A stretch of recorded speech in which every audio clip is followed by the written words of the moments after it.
Beleza. Então, pessoal, muito boa tarde. Sejam bem-vindos a mais uma aulinha de PO, né? Como a gente comentou na aula passada, a ideia dessas próximas aulas é a gente fazer um tópico por vez, né, nas aulas, sem uma sequência lógica bem definida, digamos assim, né? A gente viu na aula passada um tópico que são as coisas estáticas e outras coisas em volta disso, né? O construtor de cópia e o singleton. E a ideia da aula de hoje é a gente falar de um outro tópico separado, um outro tópico isolado aí, que é o tal do polimorfismo dinâmico, um negócio muito legal. Okay? A gente lembra que o polimorfismo é um dos 4 pilares da programação orientada a objeto. Né? Vamos lembrar lá, abstração, encapsulamento, herança e polimorfismo. Polimorfismo tem a ver com a gente saber o que um determinado método ou determinado operador precisa fazer de acordo com o contexto dele. E nesse sentido, né, existem duas técnicas principais de polimorfismo, sobrescrita e sobrecarga. Tudo que a gente viu até agora sobre polimorfismo, na verdade, é polimorfismo estático. Né? Existe uma segunda forma de polimorfismo, que é o polimorfismo dinâmico, que é o que a gente vai estudar na aula de hoje. Né?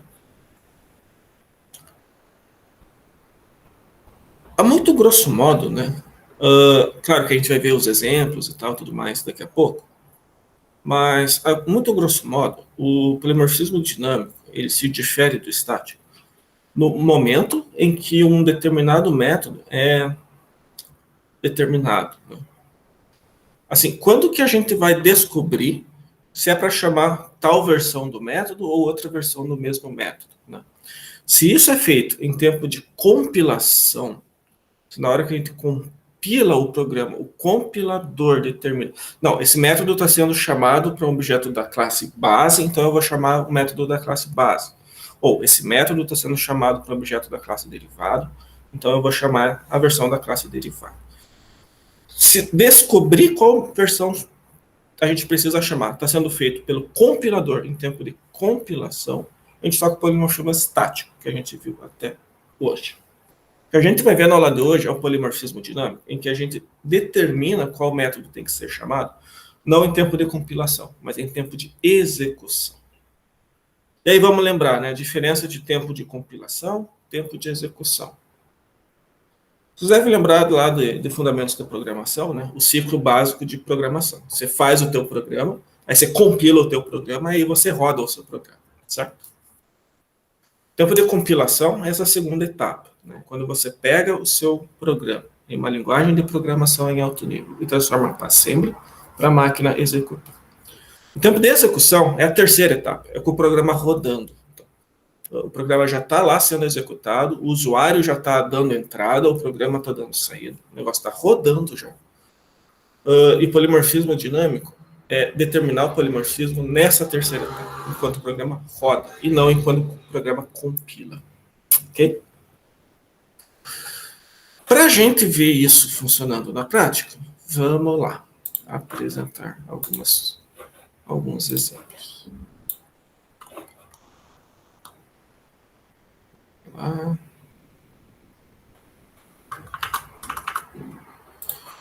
Em C++, o polimorfismo dinâmico ele aparece em um contexto bastante específico. Né?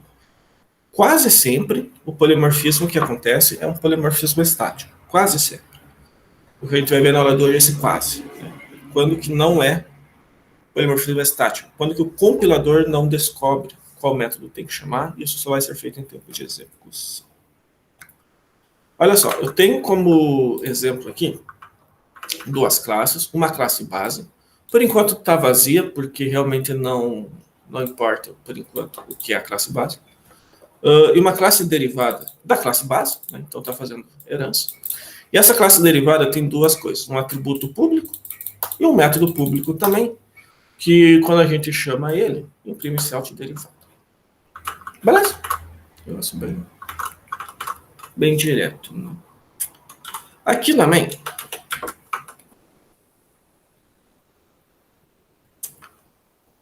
bom, eu tenho duas classes, né? Uma classe base e uma classe derivada. Na hora que eu for declarar um objeto lá na main, eu posso declarar um objeto de qualquer uma dessas classes. Se eu fizer base obj, vocês concordam que isso declara um objeto da classe base. Tá? Se eu fizer derivado obj, isso declara um objeto da classe derivada. Se eu fizer derivada asterisco obj igual ao new derivado, embora o objeto seja um ponteiro agora, né, eu ainda estou usando o comando new para criar um objeto da classe derivada e colocar o ponteiro dele nessa variável. Então isso ainda declara um objeto da classe derivada, certo? E se eu fizer isso aqui?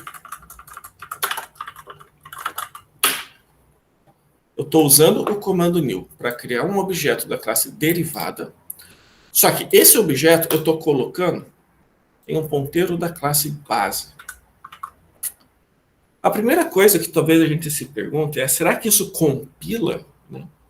Porque assim, eu estou usando o comando new para criar um objeto de uma classe, só que colocando o resultado disso no que seria um objeto de outra classe.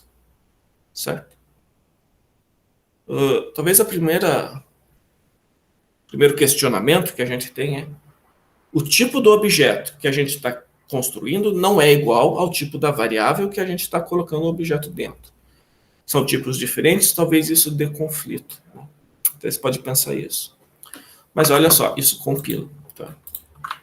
Deixa eu ver aqui, ó, cpp. Isso compila, ele não reclama disso. Né? Em C++, é possível eu colocar em uma variável do tipo ponteiro para base um objeto de uma classe derivada. Isso é um pouco contraintuitivo, mas se a gente for parar para pensar em situações da vida real, isso até que faz sentido. Talvez agora, escrevendo base derivada, não fique claro. Mas, por exemplo, se eu escrever assim, ó, veículo V igual ao new carro, por exemplo, né? Olha que interessante. V é um veículo. Se V é um veículo, né, e assumindo, claro, que todo carro é um veículo, né, que carro está herdando de veículo, você concorda que faz sentido eu poder construir um carro e colocar um carro em um veículo? Faz sentido? Ou ainda, né, fazer, pessoa P igual new estudante. Né? Todo estudante é uma pessoa. Então, por mais que P seja uma pessoa genérica, eu posso criar um estudante e colocar isso dentro dessa pessoa P. E todo estudante é uma pessoa. Então, embora o tipo do objeto que a gente está criando e o tipo da variável em si são diferentes, faz sentido, eu posso, e está tudo bem, eu criar um objeto da classe derivada e colocar um ponteiro da classe base. Tudo bem? Beleza? Então, isso aqui funciona.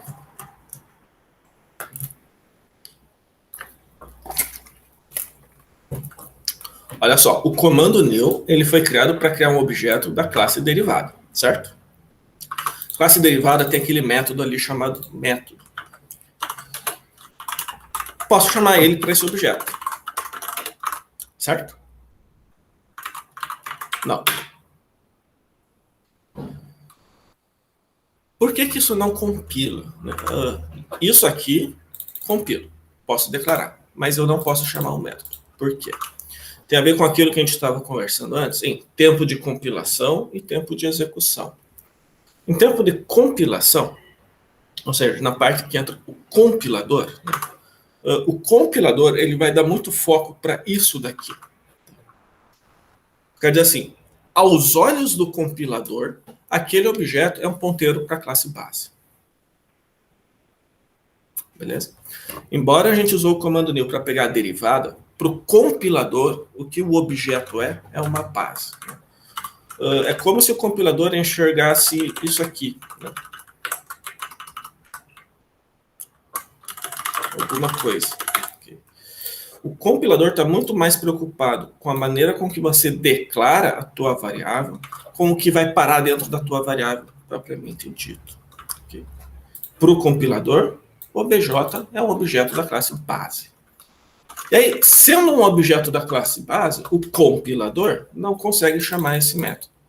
Ou ele não consegue, em tempo de compilação, determinar que é aquele método ali que eu quero chamar, porque a classe base não tem esse método. Tudo bem até aqui? Beleza? Okay. Vamos fazer alguns testes nesse sentido.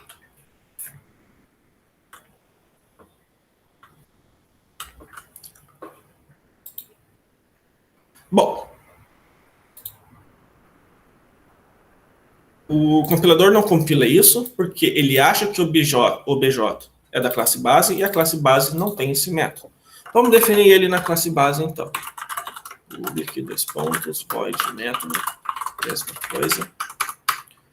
Cout base. E aqui, né, só para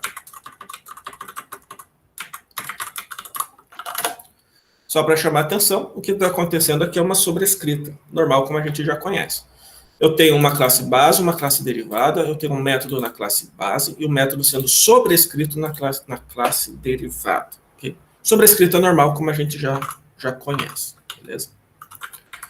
E aí, assim, o método da classe base está chamando... Perdão, está imprimindo para o usuário base, o método da classe derivada está imprimindo para o usuário derivado. Se eu declarar o meu objeto assim, ó, base asterisco obj igual new base, e chamo o método. Tá? Eu já adianto, isso vai compilar, e a minha pergunta é, isso vai imprimir base ou vai imprimir derivado?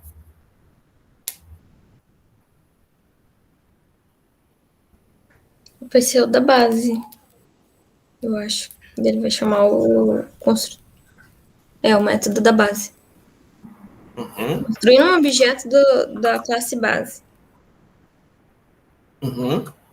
O objeto da classe base, ele está indo parar em um ponteiro da classe base também.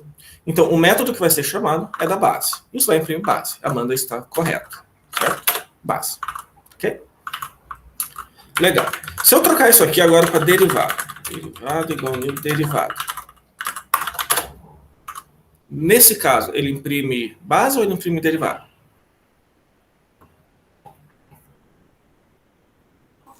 Agora vai ser derivada. Uhum. Um objeto da derivada. O objeto é da derivada, num ponteiro de derivada, e o método está sobrescrito. Né? Aí vale a sobrescrita que a gente já conhece. Se o objeto é da classe derivada e o método está sobrescrito, vale a versão da derivada. Perfeito. Derivada. E no caso que a gente tinha antes, em que a gente declarava o objeto como um ponteiro da classe base, porém colocava no objeto da classe derivada. Nesse caso, ele imprime base ou imprime derivado?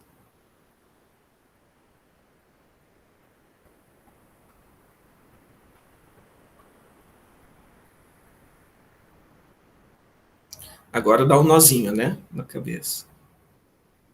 Derivado ou base? O Esdras acha que é derivado. Por quê?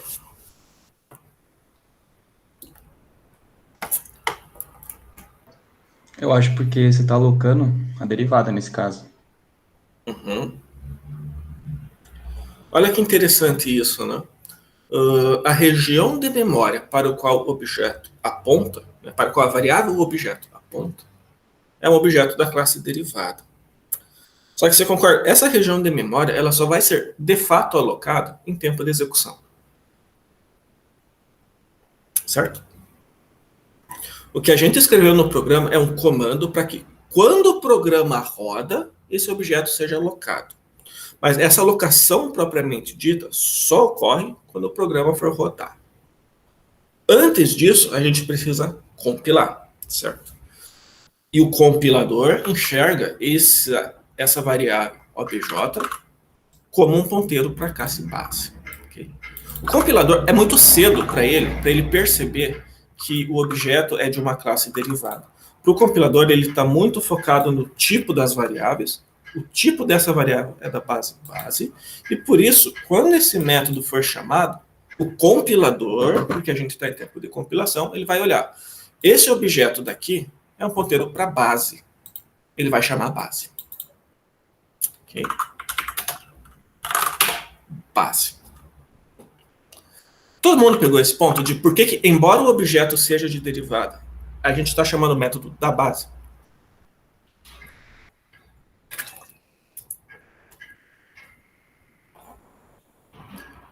Tranquilo, sim. Porque o compilador ainda não entende que lá em tempo de execução o objeto vai ser derivado. Em tempo de compilação, ele é da base. Galera, tomem muito cuidado. Isso daqui é tipo uma exceção à regra da sobrescrita. Né?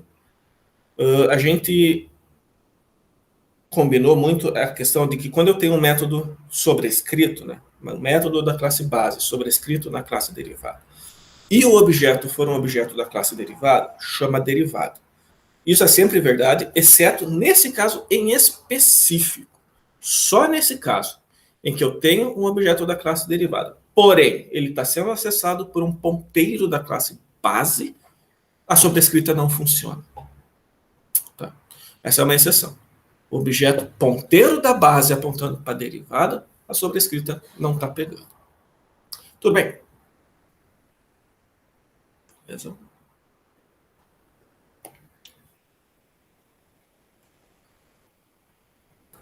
Vocês concordam comigo que em 99% das situações não é o que eu vou querer? Eu queria muito que esse código aí imprimisse derivado.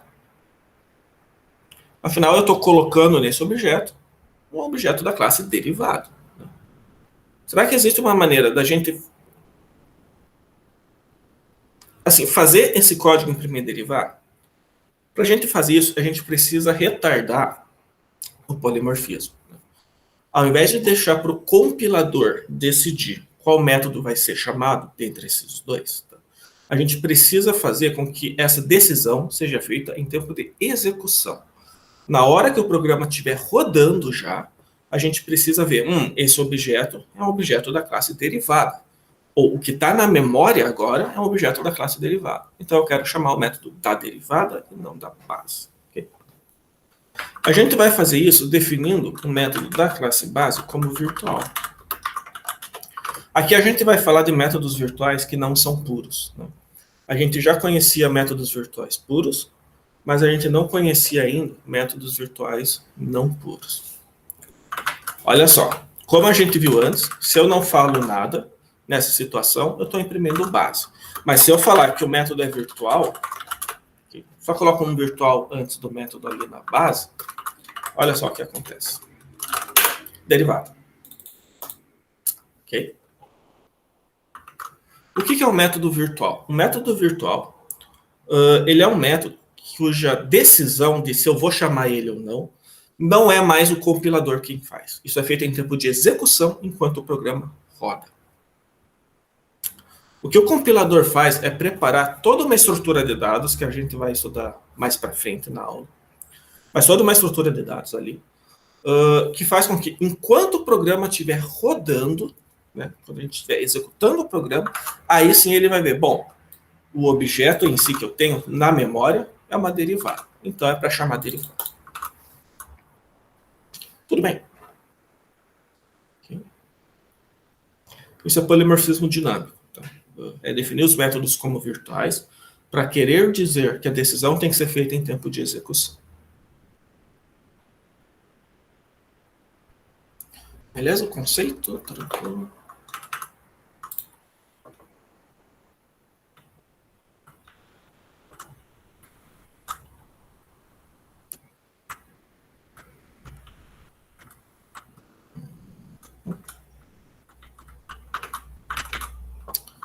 Beleza, se tiver tudo certo, vamos fazer um próximo exemplo aqui, que é o seguinte. Vamos ver isso na prática, né? Vamos ver um exemplo em que isso seria bastante interessante de existir. Né? O exemplo que eu tenho para vocês é o seguinte. Eu vou definir uma classe animal. Okay? Nessa classe animal eu vou definir um método falar. Opa. Pode falar. Vou fazer daqui a pouco é criar uma classe gato-cachorro, fazer herdade animal e sobrescrever esse falar. No contexto da vida real, esse falar seria virtual puro. Mas só para fins de exemplo, tá? Vamos fazer que o falar do animal fala em. Eu quero dizer o seguinte, animais, no genérico, sem especificar qual animal específico, se eu pedir para ele falar, ele fala em. Beleza? Só para fins de exemplo aí. E aí vamos fazer as outras duas. Vou fazer aqui um cachorro. Todo cachorro é um animal, então ele vai herdar de animal. Tem ponto e vírgula aqui. Vou sobrescrever aquele falar. Cachorro fala au au, né? Então, alt au au. Próximo assim. Vou colocar um gato também.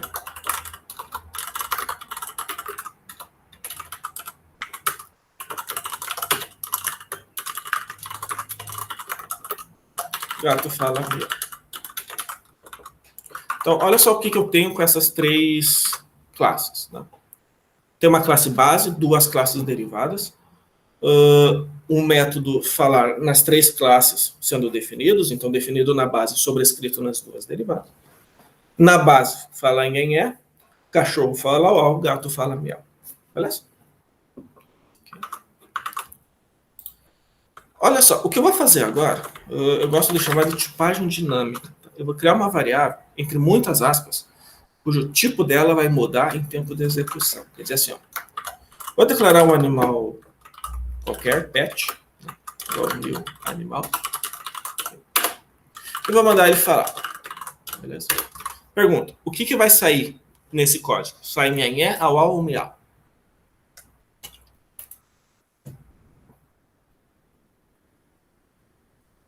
Nhenhé. Ok. É o animal genérico, né? O método genérico está falando nhenhé. Gente, não façam isso em casa, tá? Isso aqui é só para fins didáticos da aula. Eu vou matar esse animal agora, okay? E vou criar um animal novo. Só que agora um cachorro. E eu vou mandar ele falar. Beleza? Olha que interessante. O pet começou sendo um animal, né? Um objeto da classe animal genérico. Aí ele deixou de ser e no meio do programa ele mudou o tipo dele e agora ele é um cachorro. Beleza? Esse segundo falar, ele fala nhenhé, au au ou miau?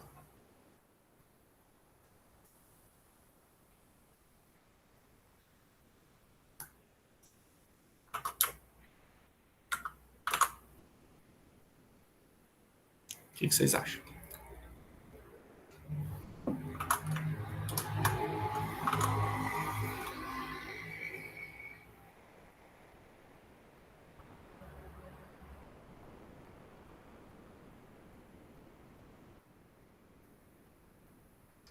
Au au? Pessoal, tomem cuidado. Tá? A primeira coisa que a gente precisa perceber é o seguinte. Esse método falar que a gente está chamando, ele não está definido como virtual na base.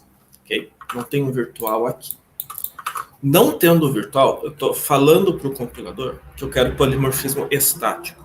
Quero que o compilador determine qual versão que eu vou chamar, okay? Em tempo de compilação.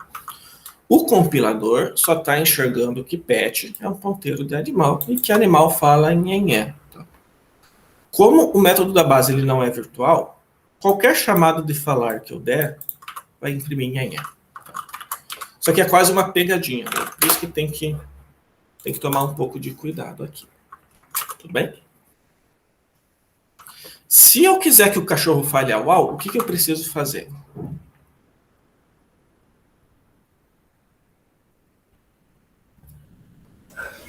Tornar um método virtual na classe animal. Perfeito. Na classe animal, na classe base, eu defino o método. Tá? Meu Deus, o que eu fiz aqui? Deus! Gente, desculpa aí. Tá, voltou. Ok. Eu vou aqui na classe animal definir esse método como virtual. Vamos lembrar, né? Método virtual, eu estou falando para o compilador assim, ó, compilador, não faz a determinação de qual versão do método é para chamar. Tá? Prepare uma estrutura de dados para quando o programa estiver rodando, é que seja determinado qual método vou chamar. Aí sim, quando o programa estiver rodando, o que tiver na memória vai ser um cachorro, e cachorro fala uau. Então, colocando esse método como virtual aqui, aí sim, cachorro fala uau. Tudo bem?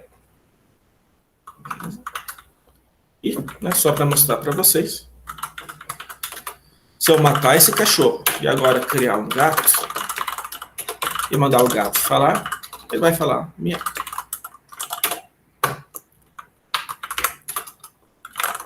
Então, miau, beleza. Então, método não virtual, polimorfismo estático. Todo mundo fala em método virtual, polimorfismo dinâmico. Cada um fala o que tem que ser falado. Tudo bem até aqui? Sim. Beleza.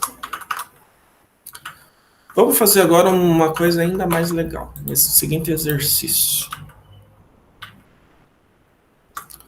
Ao invés de eu definir, né, eu programador, enquanto escrevendo o programa definir que o pet vai ser animal, cachorro ou gato, vamos deixar o usuário escolher.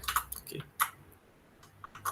E aqui eu abro um parênteses. O usuário ele só vai digitar coisas para o programa em tempo de execução, certo?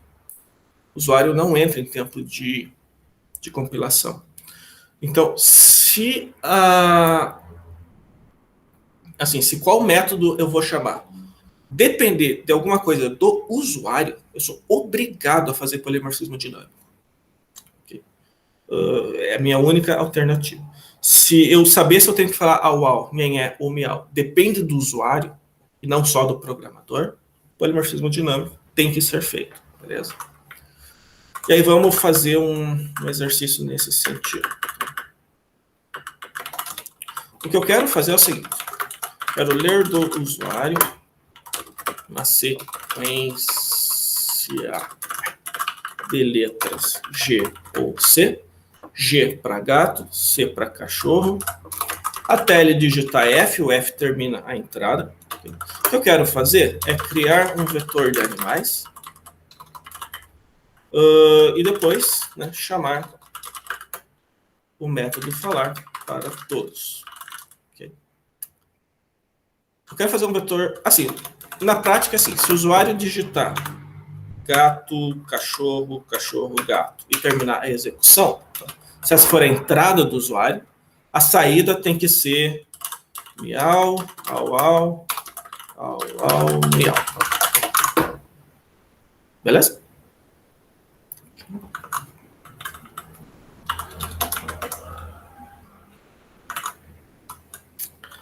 Primeira coisa, né? Bom, o problema que eu quero resolver é ler uma sequência de dados do usuário. O usuário vai me dizer quantos e quais são cachorros, quantos e quais são gatos, e depois mandar todo mundo falar. Se a gente não conhece polimorfismo dinâmico, talvez a gente fique um pouco inclinado a fazer uma coisa que é dois vetores. Né? Tipo, um vetor de gato e um vetor de cachorro, por exemplo. E aí, à medida que eu vou ler dados do usuário, eu vou fazer um if lá. Se o usuário digitou o G, eu coloco no vetor de gato. Se o usuário digitou um C, eu coloco no vetor de cachorro. Eu acho que sem polimorfismo dinâmico, a gente faria alguma coisa nesse sentido, certo? Okay. Beleza. Para duas classes, tudo bem, gato e cachorro. Mas imagina que tem a fauna inteira aí, né? Gato, cachorro, tigre, papagaio e um monte de coisa. Né? Fica muito inviável ficar criando esses vetores. O que eu vou fazer, na verdade, é um vetor de animais. Vetor de animal. Eu vou precisar que seja ponteiro. Para usar polimorfismo dinâmico daqui a pouco. Mas a ideia é que esse vetor seja um vetor de animais genéricos. Okay? Esse vetor ele vai ter a capacidade de comportar dentro dele gato, cachorro, papagaio, periquito, o que for. Vetor de animais. Beleza? Ok. Legal. Vou incluir o vector para poder usar ele. Beleza. Agora eu preciso ler essa sequência de dados do usuário. Isso aqui é um exercício bem de fundamentos de programação, né? Fazer um laço que até o usuário digitar o F e tal. Acho que eu consigo fazer um pouco mais rápido com vocês nessa altura do campeonato, né? Vou declarar uma letra, okay? Aí eu vou ler essa letra, e enquanto essa letra não for F, eu faço alguma coisa e depois leio a letra de novo. Tudo bem, eu laço. Acho que nessa altura, tranquilo, né? Beleza. O que eu faço aqui dentro?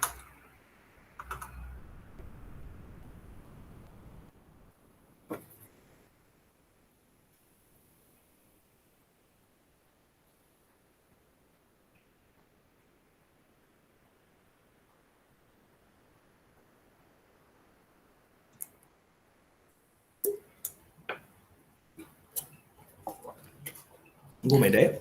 Acho que teria que fazer uns ifs, né, para ver qual letra foi digitada. Ok. E... Então, Uhum. não, desculpa, pode continuar. Não, seria isso aí, depois colocar o animal certo, né, no objeto certo no da casa do vetor. Uhum. Ok. Perfeito, é o que ela comentou mesmo. Vou fazer um if. Então, por exemplo, se a letra for G, é um gato, certo? A gente já sabe usar um vector. v.pushback, coloca um elemento no final do vetor. O que eu quero colocar é um gato. Nota que esse vetor é um vetor de ponteiros de animais. Então, o que eu preciso fazer aqui é alocar um gato e colocar o ponteiro para esse gato alocado no vetor. Quem faz isso é o comando new, né? Então, new gato. Tudo bem? Okay. Beleza. Um else aqui só funcionaria, mas só para deixar bem certinho. Se a letra for um C, eu vou fazer a mesma coisa com o cachorro. Então, coloque no final do vetor um cachorro novo. Beleza? Ok. E olha que interessante. Esse if, ele é o único if que vai precisar fazer no programa inteiro. É o único momento em que eu vou explicitamente precisar saber se o usuário digitou um gato ou um cachorro. Daqui para frente, utilizando polimorfismo dinâmico, método virtual na base, sobrescrito nas derivadas, e tendo ponteiro da classe base, apontando para elementos da classe derivada, eu consigo mandar todo mundo falar de uma maneira bastante genérica. Eu vou literalmente percorrer o vetor e mandar cada um falar. Só isso. Beleza? Isso eu acho muito legal, muito simples. Eu consigo construir um vetor de animais genéricos com tipos de animais que o usuário escolhe em tempo de execução, e depois eu mando todo mundo falar, cada um vai falar de acordo com o seu tipinho, quer ver? Ó, se o usuário digitar cachorro, gato, gato, cachorro, ó, au, au, miau, miau, au, au. Se ele só digitar cachorro, só faz au, au. Se ele só digitar gato, só faz miau. Beleza. Olha que legal. Eu tenho polimorfismo no sentido de que esse método falar qual versão vai ser chamado depende do objeto para o qual o método está sendo chamado, polimorfismo, normal. Só que polimorfismo dinâmico. Porque esse objeto daqui, eu só vou saber se isso é um gato, se isso é um cachorro, se isso é um periquito, um papagaio, só depois que o usuário dá a entrada. O usuário só dá a entrada em tempo de execução. Beleza? Muito legal. E eu acho esse for aqui, em particular, muito legal também, porque ele é muito compacto, né? Ele é um código que funciona assim, de uma maneira bastante genérica, né? Ao invés de eu precisar fazer um vetor para papagaio, um vetor para gato, um vetor para cachorro, um vetor para periquito, não, faz um vetor para animais genéricos, faz certinho o polimorfismo dinâmico ali em cima, com o método virtual, e depois só manda todo mundo fala certo. Tudo bem. Até aqui. Legal. Por enquanto, nenhuma dúvida, não? Não? Beleza.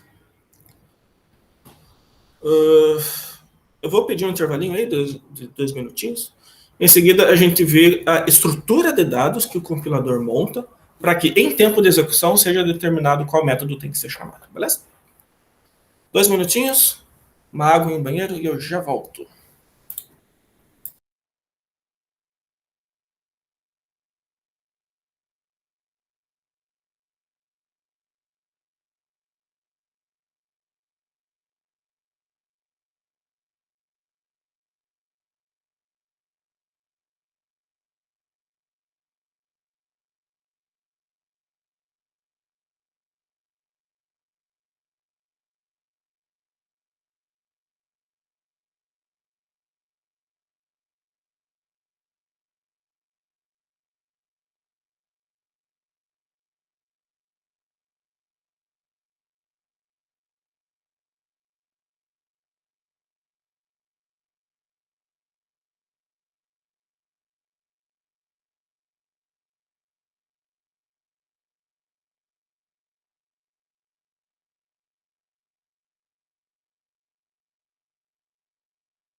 Beleza, estou de volta. Enquanto o pessoal volta, eu vou descompartilhar o terminal, vou compartilhar as notas de aula, aí a gente conversa sobre. Isso aqui é literalmente as notas de aula, tá? É o PDF que vocês têm no mundo. Até na aula presencial mesmo, esse é o único momento que eu uso slide. Toda a minha vida. Porque é um desenho bem chatinho de fazer no quadro e tal. Mas enfim.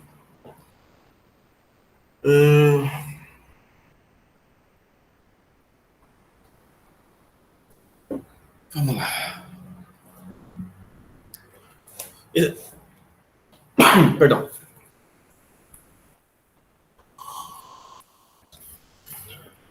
Esse desenho é um pouco grande, um pouco complicado, tem muita coisa aparecendo na tela ao mesmo tempo, mas vamos com calma, né? Vamos falar com bastante calma do que está acontecendo aqui, né?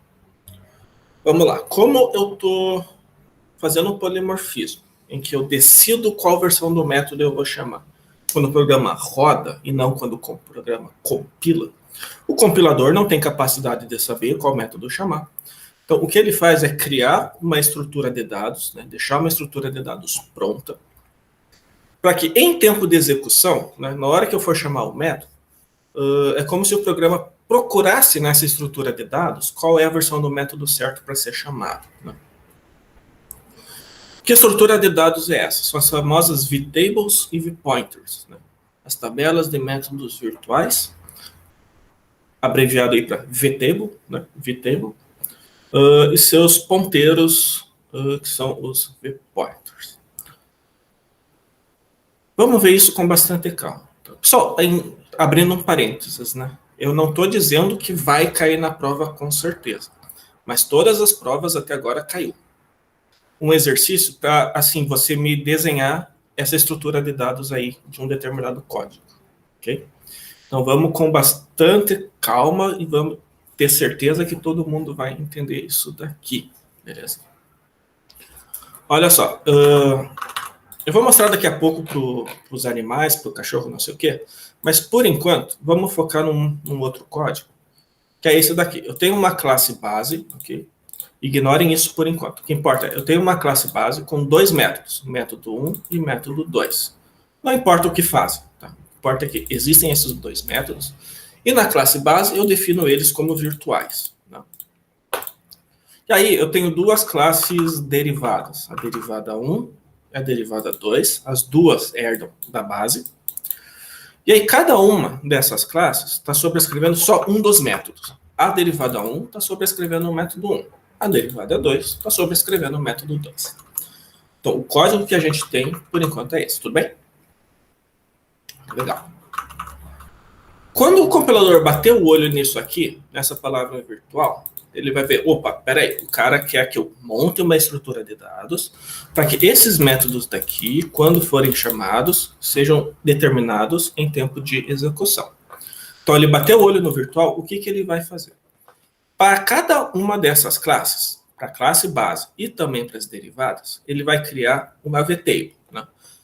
Uma tabela de métodos virtuais. Então, essa daqui é a vtable da classe base, essa daqui é a vtable da classe derivada 1, e essa daqui é a vtable da classe derivada 2.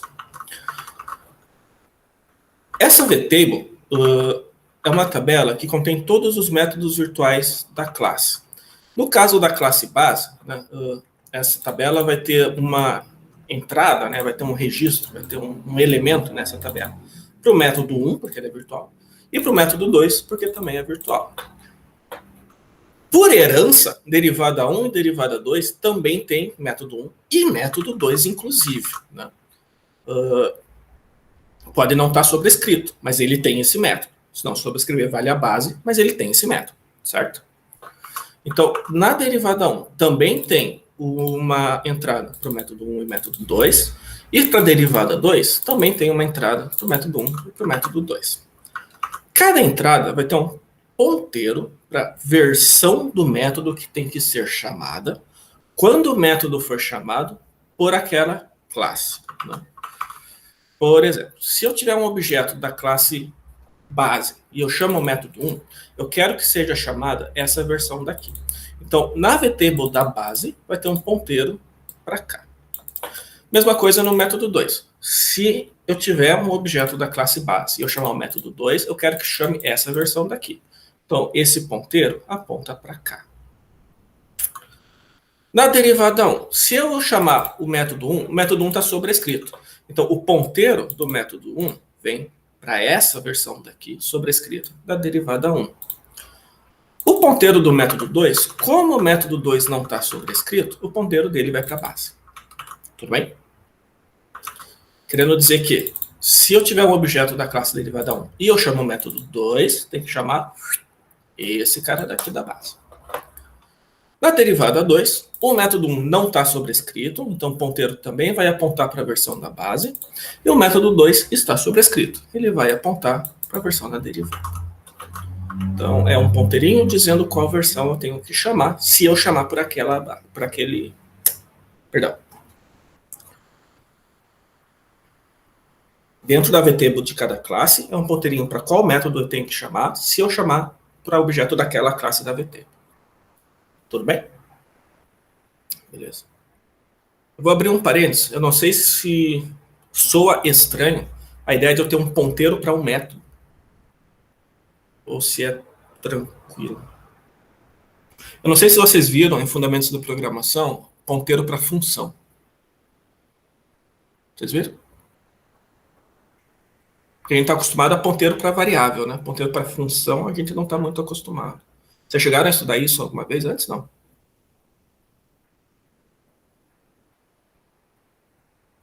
Não lembra? Também não lembro. Se eu estudei, eu também não lembro. Também não lembro. Tranquilo. De fato, é um conceito muito pouco usado, né? O ponteiro para função. Ponteiro para função existe em C também, né? É uma coisa que não é exclusiva de PO, né? Já existe em C. Mas a gente não usa muito, né? A gente usa muito mais ponteiro para variável do que ponteiro para função. Né? Não vou explicar muito em detalhes, né? Como é que você usa em C. Se você tiver curiosidade, você pode procurar depois e tal. Mas só para comentar, né? Essa VTable é feita com ponteiro para função mesmo, tá? Isso daqui é literalmente um ponteiro que aponta para o trecho do código que tem aquela função dali. Então, assim, ao invés de ter um endereço de outra variável, tem um endereço do código do programa. Beleza? Vocês podem estudar com mais calma depois, se vocês quiserem. Tá? Mas é a mesma ideia de ponteiro para função da linguagem C mesmo. Beleza? Falta falar das vpointers ainda, mas por enquanto a vtable, tudo bem? Sim. No caso, a vtable ela é criada apenas com métodos que são virtuais, né? Se eu tiver algum método ali que não seja virtual, ele não vai entrar na tabela. Perfeito. Ok. Amanda fez uma questão que é pegadinha de prova, assim, né?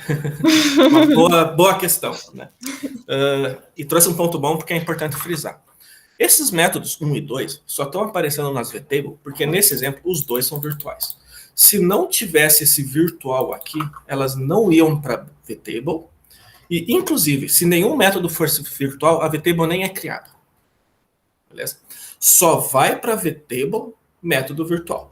Vtable é literalmente virtual método table, tabela de métodos virtuais. Só método virtual ali. Se eu fizer um terceiro método, método 3, só que esse método não é virtual, ele nem aparece na vtable. E aí todo o polimorfismo dele é feito em tempo de compilação. Tudo bem? Legal. Por enquanto, tranquilo. Ou mais uma dúvida sobre a vtable? Boa. Beleza. Como que essa vtable é acessada? Né? Porque o compilador vai deixar essa estrutura de dados pronta aqui, né? Só que na hora que, em tempo de execução, eu tiver que descobrir qual método eu tenho que chamar, eu tenho que acessar a vtable da classe específica. Existe um atributo que é o vpointer. O vpointer é literalmente ponteiro para vtable. Tá? Primeiro, esse atributo a gente não faz na mão. O compilador coloca sozinho. Tá? Não se preocupem em fazer na mão e tal. O próprio compilador vai colocar na classe base um ponteiro, né, um atributo que é um ponteiro para a vtable da classe base. Por herança, as classes derivadas também vão ter uma vtable. Só que aí é como se a vtable fosse sobrescrita. O ponteiro da vtable da classe derivada 1 aponta para a vtable da classe derivada 1. O ponteiro da vtable da derivada 2 aponta para a vtable da derivada 2. Então, assim, o vpointer de cada classe apontando para a vtable de cada classe. Vpointer da classe base aponta para a base. Vpointer da classe derivada 1 aponta para a vtable da derivada 1. Vpointer da classe derivada 2 aponta para a vtable da derivada 2. Tudo bem? Ok. Com essa estrutura de dados pronta, aí sim, está tudo certo para a gente conseguir chamar um método em tempo de execução. Quando um método for chamado, por exemplo, eu tenho um objeto que foi criado com new derivada 1, tá? Um objeto da classe derivada 1. Aí eu vou lá e chamo o método 1. Né? Em tempo de execução, isso é feito em 2 passos. O primeiro passo é acessar o vpointer para saber em qual vtable vai cair. Se eu tiver com o objeto da classe derivada 1, a vpointer dela vai apontar para cá. Então, o primeiro passo vai ser seguir esse ponteiro e vir para cá. O segundo passo vai ser, dentro dessa vtable, procurar o método que eu estou chamando. É o método 1 que eu estou chamando? Beleza, está aqui. Segundo passo, segue o ponteiro dele. É essa versão que eu vou chamar. Okay? Em tempo de execução, estou com o objeto da classe derivada 1, chamando o método 2 agora. Mesma coisa. O vpointer vai apontar para a vtable da derivada 1. Então, o primeiro passo vai ser cair aqui. Aí, aqui, eu vou procurar o método que eu estou chamando. Eu estou chamando o método 2. Aí, eu sigo o ponteiro dele e está aqui o método que vai ser chamado. Então, é sempre assim. Pela vpointer, cai na vtable, acha o método que você está chamando e segue o ponteiro de volta. Beleza. Legal. Nota que esse código é genérico, né? Não importa se eu estou na base, na derivada 1 ou na derivada 2. É seguir o vPointer, achar o método e voltar para onde o método estiver apontando. Então o compilador sabe fazer, é nesse sentido. Beleza? Beleza. Vamos ver o vTable e vPointer, né? Desse código que a gente estava fazendo dos animais, né? Então, vamos lá. A gente tinha a classe animal, e a gente tinha o cachorro herdando do animal, a gente tinha o gato herdando do animal, e tinha esse método void falar, que no animal era nhenhé, no cachorro era uau, no gato era miau. Se o método não fosse virtual, a vtable nem era criada. Mas como o método é virtual, então eu vou criar uma vtable para cada uma das classes, tanto para a base quanto para suas derivadas. A vtable vai ter o método virtual, nesse caso falar, e cada um vai apontar para a sua versão. O vtable do animal aponta para o nhenhé, o vtable do cachorro aponta para o uau, o vtable do gato, o falar, aponta para o miau. Cada um com sua vPointer apontando para a sua respectiva vtable. Beleza? Se eu tirar uma sobrescrita, né? Se o gato não sobrescrever o falar, o que vai acontecer? Se a gente tira a sobrescrita do gato, só para mostrar o que acontece, o gato ainda está herdando esse método virtual, então vai ter lá a vtable do gato, bonitinho, com a vPointer do gato apontando para ela. Só que daí, na vtable do gato, o ponteiro do falar vai para a base. Beleza? Porque não está sobrescrito, né? E aí tem que chamar a base. Tudo bem. Legal. Beleza. Se tiver tudo bem. Legal. Deixa eu abrir um parênteses para comentar sobre métodos virtuais puros. Vocês lembram? A gente já falou de método virtual puro antes, né? Método virtual puro era um método que a gente colocava numa classe que a gente chamava de abstrata e que tinha que ser sobrescrito, né? A gente não dava implementação na classe base e forçava as derivadas a sobrescrever o método, né? Métodos virtuais puros são métodos virtuais também, né? Tem a propriedade especial de serem puros, mas são virtuais. Isso quer dizer que quando eu faço um método virtual puro, eu também estou fazendo uma vtable bonitinha, para a gente tentar determinar qual método eu vou chamar em tempo de execução. Só que quando o método ele é virtual puro, ele não tem implementação. Então o que vai acontecer? Imagina, por exemplo, que nesse caso o método falar da classe animal fosse virtual puro. Ao invés de eu colocar em nhenhé, eu colocasse um igual a zero aqui. Beleza? O que vai acontecer com a vtable, né? Como o método é virtual, vai ter a vtable. O método é virtual, então a vtable vai ter um método falar, só que esse ponteirinho aqui, ao invés de estar apontando para o código, como o código não existe, esse ponteiro aponta para nulo. Beleza? Aquele igual a zero é como se fosse um igual a nulo. É você falar para o compilador, coloque na vtable dessa classe, na posição respectiva desse método virtual, um igual a nulo.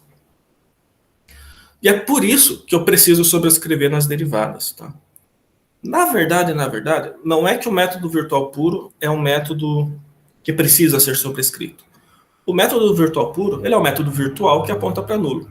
E tem como consequência disso ser obrigado a sobrescrever ele. Porque se eu tenho um método que na vtable aponta para nulo, se eu tenho uma classe derivada que não sobrescreve esse método, o ponteiro vai para nulo também. Certo? É o caso do gato aqui no segundo exemplo, né? Se eu não sobrescrever o método, vale o ponteiro da base. Só que se o método está virtual puro, a base está em nulo. Então isso ia apontar para nulo também. E eu não ia conseguir chamar esse método. E aí eu não ia conseguir declarar o gato. Ok? Então, na verdade, o método virtual puro ele tem que ser sobrescrito por consequência da maneira com que a vtable é construída para ele. Tudo bem? Beleza? Essa questão da vtable, dos vPointers, está tranquilo. Todo mundo vai tirar 10 nessa questão na prova. De boa. Sim? Beleza. Não que vai cair, né? Não sei ainda, mas vai que, né? Nunca se sabe. Beleza. Se tiver tudo certo, ainda tem algumas coisinhas que eu quero falar para vocês.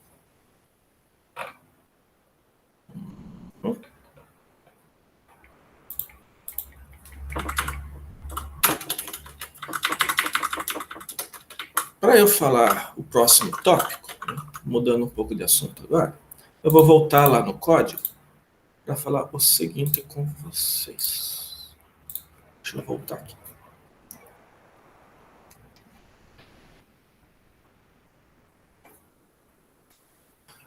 Isso aqui é o código que a gente estava fazendo antes, que a gente leu do usuário uma sequência de gato, cachorro, cachorro, gato, etc. Colocou num vetor de animal genérico e mandou todo mundo falar, ok? Imagina que por qualquer motivo, lá pelas tantas, depois que o usuário já digitou tudo e eu tenho o meu vetor de animais, por qualquer motivo, lá pelas tantas eu quero saber se o primeiro animal do vetor é um cachorro. Sei lá por que eu quero fazer isso, tá? Mas imagina que eu quero poder testar, eu quero poder fazer um if para saber se determinado objeto é gato, é cachorro, é animal, o que que é. Beleza?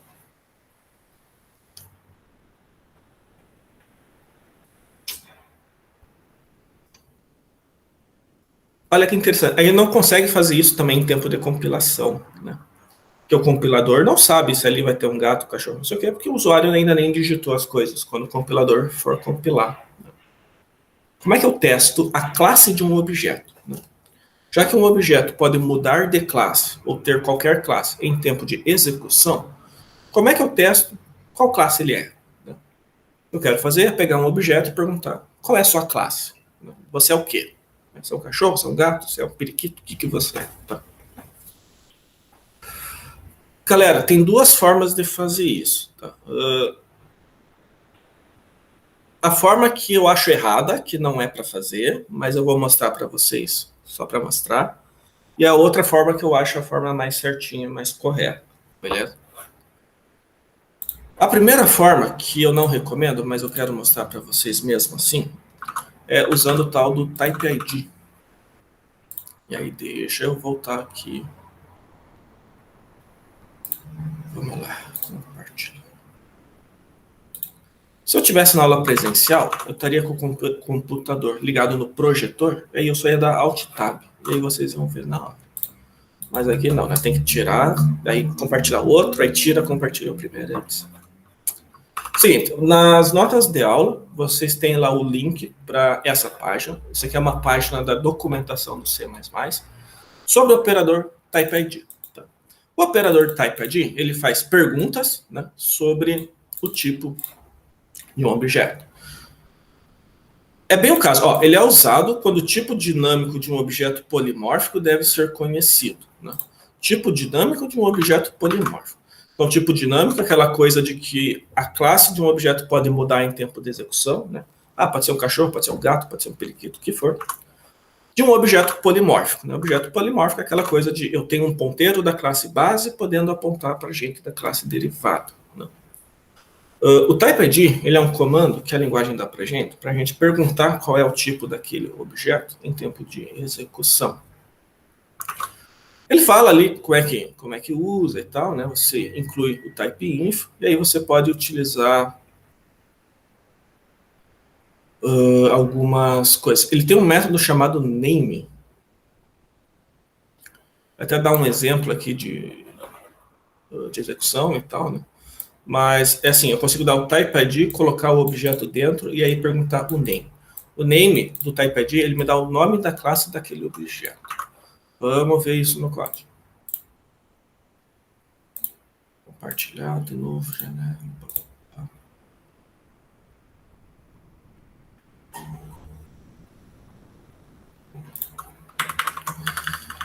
Eu vou incluir a biblioteca desse comando, é a type ID, né? Isso. Perdão, type info, é o nome da biblioteca. E aqui eu vou usar esse comando. Tá? Então, assim, ó, type id. Aí eu vou passar o v de 0, por exemplo. Tá? Se eu quero saber o nome da classe do objeto v de 0. Aqui eu abro um parênteses para comentar que o type-id recebe o objeto propriamente dito e não um ponteiro. E aí, como o v de 0 é um ponteiro, eu uso asterisco v de 0 para ser o objeto em si. Okay? Desreferenciação de ponteiro. Ponto name. Vou mandar imprimir isso aqui. Estou me batendo no teclado hoje. Não só hoje, mas enfim. O que essa linha aqui deve fazer, basicamente assim, ó, pegue o tipo do objeto que está na primeira posição do vetor e me diga o nome dele. Né? Na teoria, isso aqui tem que imprimir cachorro se for um cachorro, gato se for gato, animal se for animal, etc. Ele vai imprimir uma coisinha a mais, mas vamos ver isso aqui rodando. Vai digitar cachorro, gato, cachorro, cachorro, enfim. Olha só o que ele imprimiu aqui. 8 cachorro. Já vamos falar do 8, mas por enquanto vamos focar no cachorro. A gente mandou imprimir o tipo do objeto que está na primeira posição do vetor e ele imprimiu cachorro. Se fosse um gato, né? Gato, cachorro, enfim, ele ia imprimir gato. Tudo bem? Okay.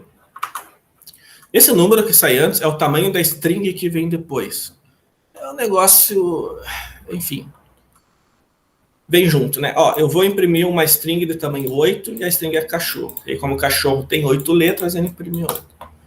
O gato tem 4 letras, então ele imprime 4, depois, né, o gato. Então. É o formato que ele imprime, mas o que importa é que ele consegue olhar que é um cachorro, imprime cachorro, olhar que é um gato, imprime que é um gato. Tudo bem. Galera, eu não gosto dessa maneira de aqui, da gente descobrir um objeto. Tá? Por que eu não gosto? É uma maneira muito bruta, é uma maneira muito... Assim, o type-id, ele é um comando que dá para a gente acesso à estrutura interna do objeto. Né? É como se a gente estivesse hackeando o objeto, como se a gente fosse um hacker que tendo na memória do objeto ler o nome dele. Embora dê para fazer isso, isso é muito contra-intuitivo, principalmente na programação orientada a objeto. Lembra aquela coisa lá? Eu vou fazer um getter público para perguntar para o objeto, o atributo, ao invés de eu ir direto no atributo do cara. Usar o type-id é ir direto no atributo do cara. Não é legal. Tem um jeito muito mais elegante, muito mais legal de fazer isso, que nem precisava saber que o type-id existia, só utilizando orientação ao objeto, que fica muito mais, assim, muito mais de acordo, né, com o nosso paradigma, que é o seguinte. Eu vou fazer um método virtual para pegar o tipo da classe. É assim, ó.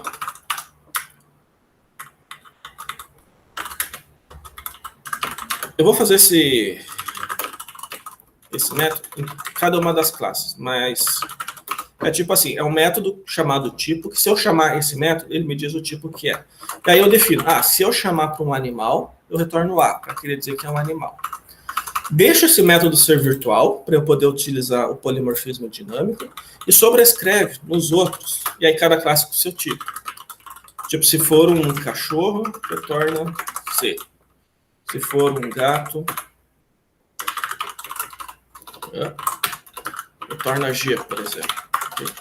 Então, o que eu estou fazendo aqui é definindo esse método novo, chamado tipo, virtual na base. Então, se eu sobrescrever, vai valer o polimorfismo dinâmico.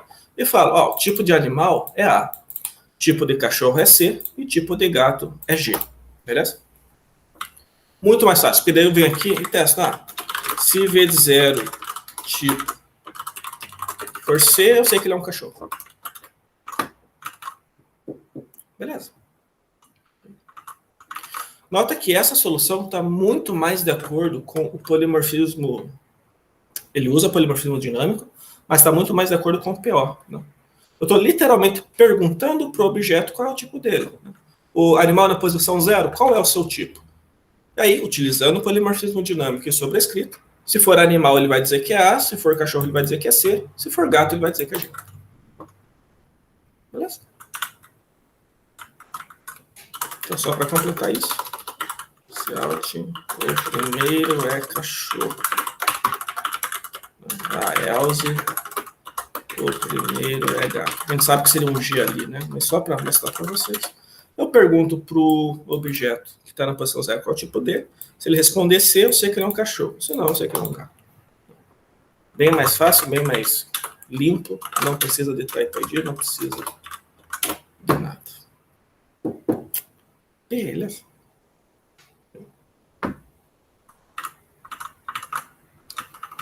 Então, beleza. Eu acho que era isso hoje. Beleza, tem que mostrar o exercício para vocês, né, da semana, daqui a pouco. Mas antes disso, a questão de matéria, a questão de conteúdo, era até aqui que eu ia na aula de hoje. Ficou alguma dúvida, alguma coisa?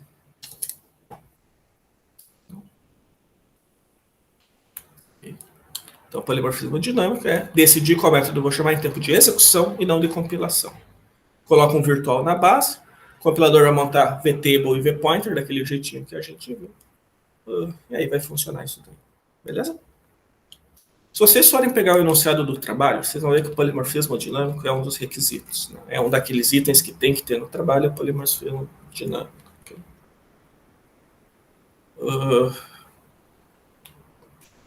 Se você está na dúvida de como é que você pode encaixar isso, né?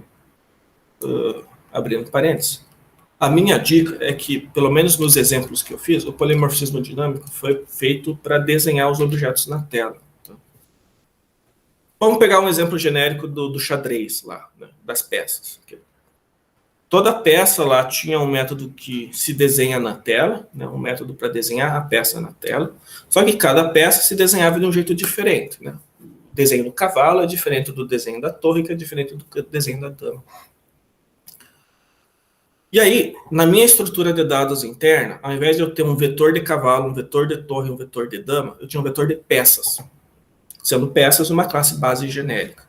Aí eu utilizava o polimorfismo dinâmico com o método virtual desenhar, para na hora de eu desenhar as peças, lá no Paint Event, eu só percorria esse vetor e chamava o desenho.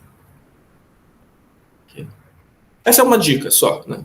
Para ver se vocês conseguem pegar uma analogia, né, com o tema que cada um está fazendo no trabalho, para encaixar o polimorfismo dinâmico aí.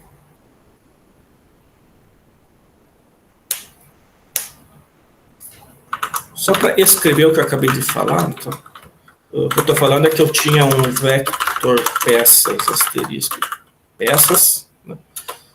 E aí lá no Paint Event, né, no Paint Event, eu tinha um for igual a 0, e menor peças ponto size mais peças e desenho. E aí cada uma das classes, classe torre, classe cavalo, classe dama, tinha esse método desenho aí. Esse método era virtual puro, e aí cada um se desenhava do jeito que fosse. Beleza? Okay. Claro, se você achar algum outro contexto em que o polimorfismo dinâmico encaixa no seu trabalho, você pode estar utilizando também. Isso aqui é só uma dica para mostrar em qual contexto do trabalho poderia ser aplicado isso daqui. Okay? Beleza. Se tiver tudo certo, hora do exercício da semana. Vamos lá. É o penúltimo, né? A gente tem esse exercício agora, semana que vem vai ter o último, daí acabou os exercícios. A gente está bem perto do fim da matéria, por incrível que pareça. Quer dizer, não é incrível que pareça, porque o calendário está bem apertado, né? Então, enfim. Compartilhar a janela. Vamos lá. Só abrir um parênteses. Esse exercício, quando eu fiz ele, né, era Páscoa, então talvez a história não faça tanto sentido hoje em dia, mas fez sentido quando o exercício foi escrito. Beleza? Eu não mudei o exercício, né? Eu estou fazendo os mesmos exercícios de sempre. Então vai ficar a história da Páscoa mesmo. Assim, ó, escrever em C++ um programa para organizar a lista de compras para Páscoa. Os itens comprados podem ser chocolate, que é um chocolate de determinado peso em gramas, ou um ovo, que é um tipo especial de chocolate vendido exclusivamente nessa época do ano, de determinado peso em gramas e determinado diâmetro em centímetros. Aqui eu faço uma pausa para chamar a atenção que tipo especial de chocolate está em itálico no enunciado. Que é para chamar a atenção mesmo. Se eu tenho chocolate, que é chocolate, e eu tenho um tipo especial de chocolate, que é um ovo, o que eu quero dizer na prática? Ovo herda de chocolate. Tudo bem? Chocolate é classe base, ovo classe derivada. Os preços são tabelados. Cada chocolate de P gramas custa 20 centavos vezes P, né? Ou seja, 20 centavos a grama. E cada ovo, o ovo tem P gramas e diâmetro de centímetros, custa 20 centavos por grama, mais 40 centavos por diâmetro. Okay? Então, para você saber o preço de um chocolate, 20 centavos vezes o peso. Para você saber o preço de um ovo, 20 centavos vezes o preço, mais 40 centavos vezes o diâmetro, sendo o diâmetro um atributo exclusivo de ovo. Né? O ovo tem diâmetro, o chocolate não. Beleza? O seu programa deve ler do usuário uma sequência de itens terminada em F e imprimir o número total de itens lidos, o preço individual de cada um, o peso total dos itens lidos e o valor total dos mesmos nessa ordem. Okay? Por favor, nessa ordem.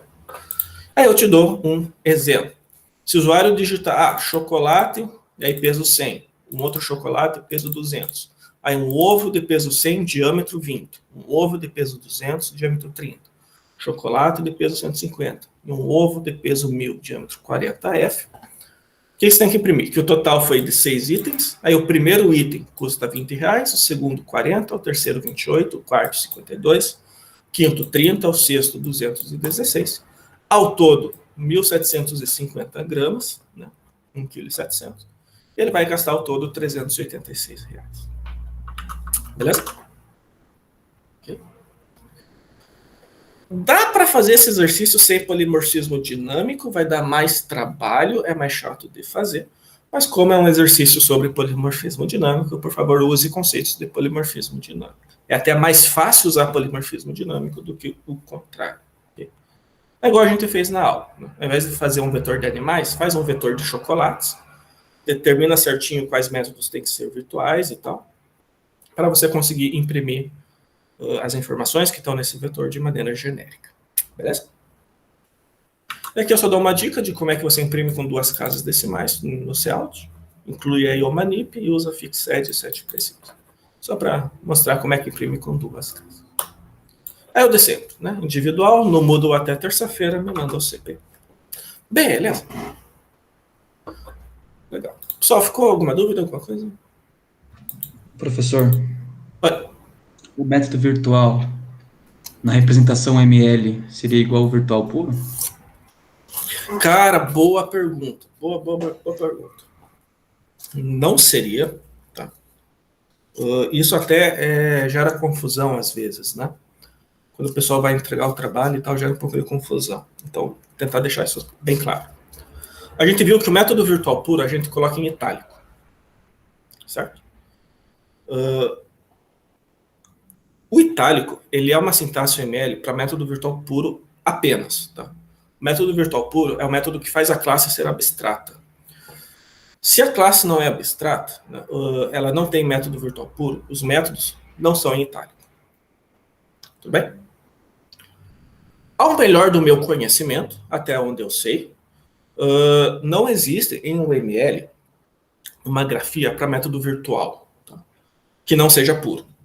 O itálico é para método virtual puro, e método virtual a gente não indica no ML. Por quê?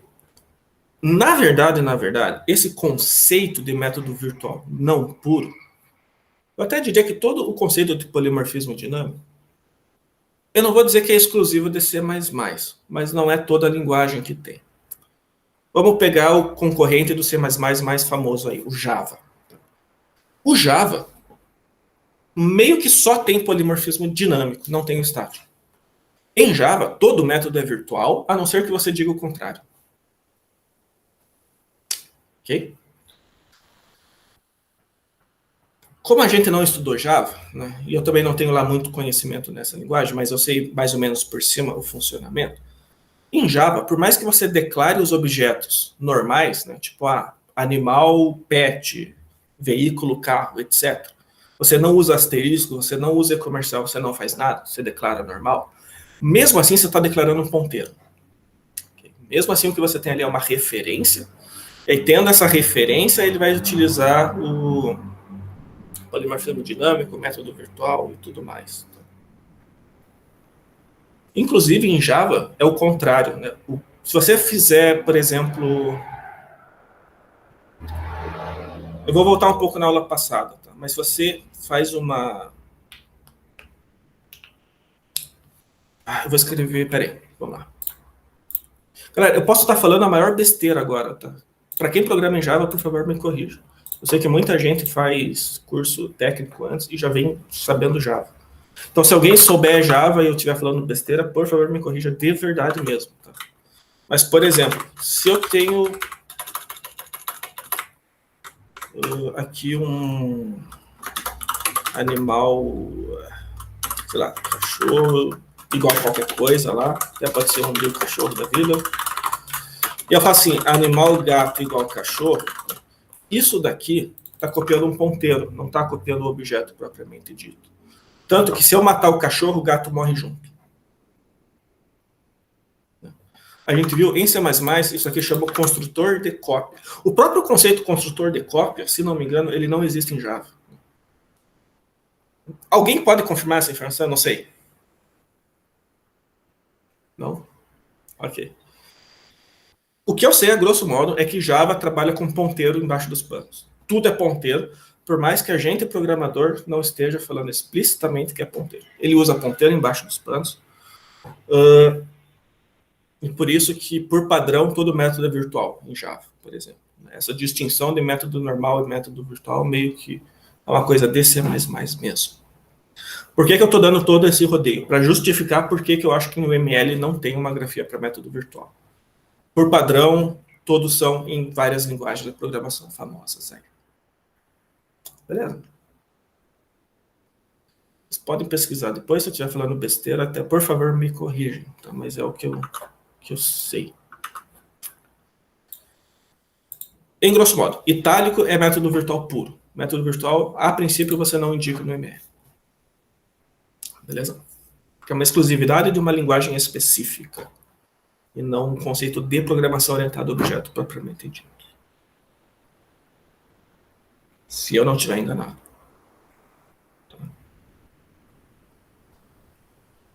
Beleza? Pessoal, mais alguma dúvida, alguma coisa? Certo. Bom, se tiver tudo certo, era isso que eu tinha para falar na aula de hoje. Então, muito obrigado. Façam um exercício, qualquer dúvida, coloquem lá no Discord, ou me manda mensagem privada, ou me manda e-mail, ou me procura no PA, beleza? Um último recadinho. Amanhã, a aula de amanhã a gente vai falar de exceção, é um assunto bem tranquilo, bem sossegado, vai ser uma aula bem rápida. Eu tenho uma consulta para fazer um pouco antes da aula, às 11h30. Na verdade, um exame, né? Mais um. Eu acho que dá tempo de fazer o exame e vir para a aula. Se não der, talvez a aula atrase um pouco, e se for o caso, eu vou colocar lá no Discord, beleza? Então, recadinho assim, se você chegar amanhã à 13h e eu não estiver aqui, dá uma olhada no Discord. Talvez tenha um aviso lá que eu vou atrasar 10, 20, 30 minutos, alguma coisa nesse sentido. Mas tem aula. Beleza? Beleza? Ok. E é uma aula curta e tal. Então, por mais que ela atrase, a gente termina até 2h40 tranquilo, sem nenhum problema. Ok? Beleza. Então, muito obrigado, pessoal. Fiquem bem. A gente se vê de novo amanhã. Valeu, pessoal. Falou, tchau, até professor. mais. Valeu.